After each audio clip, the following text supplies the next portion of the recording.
Bienvenue à votre émission L'art de l'organisation. Aujourd'hui, nous allons organiser le bureau de travail. On est prêt à faire le tri parce qu'on s'est rendu compte qu'on a des piles autour de soi, puis on n'est pas capable de vivre comme ça, on perd trop de temps. Première chose à faire, c'est réserver un bloc de temps tout simplement. Moi, je vous suggère d'abord de bloquer un 2 heures. Mais je sais très bien que d'aller se bloquer un 2 heures dans notre horaire chaotique de la semaine, c'est pas toujours possible. Mais je suis négociable. On peut se prendre un 2 fois 1 heure, ça peut aller, ou 4 fois une demi-heure également, ça peut aller moins que ça, mais là, ça vaut pas la peine parce que le temps qu'on s'installe, c'est trop long à ce moment-là. Donc, 2 heures idéalement.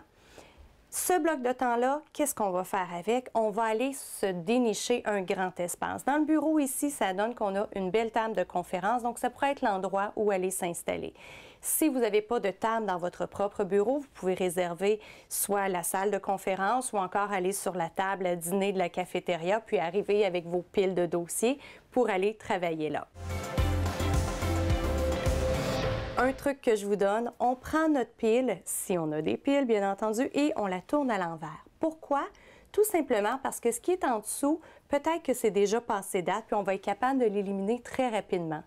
L'autre raison aussi, c'est que les dossiers qui sont en dessous, peut-être que ça fait plus longtemps que ça traîne et ils ont besoin d'être traités plus rapidement. Alors, c'est comme ça qu'on va commencer. Ça va aller plus vite, ça va être plus encourageant à ce moment-là.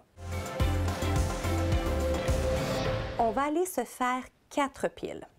On va se faire une première pile qui va être considérée comme étant une pile prioritaire. Qu'est-ce qu'on met dans notre pile prioritaire? Dans la pile prioritaire, on va mettre les choses qui peuvent être soit urgentes ou pas urgentes, mais qui sont importantes.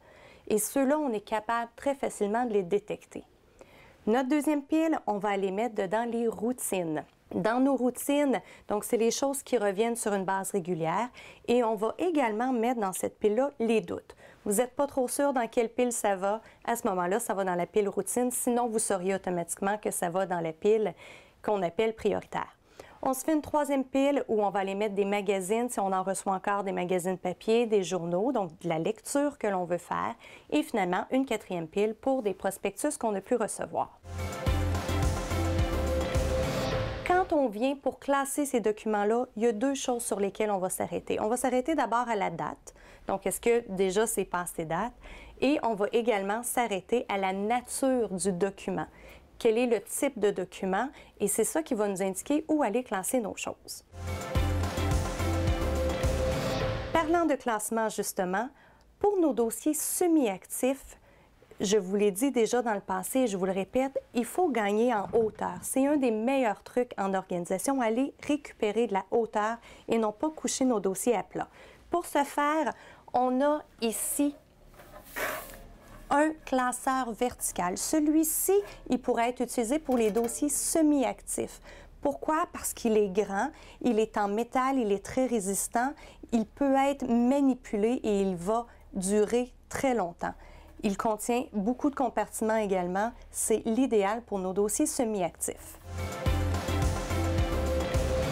On peut avoir aussi ce que l'on appelle un classeur vertical, où il y a des gens qui appellent ça un trieur.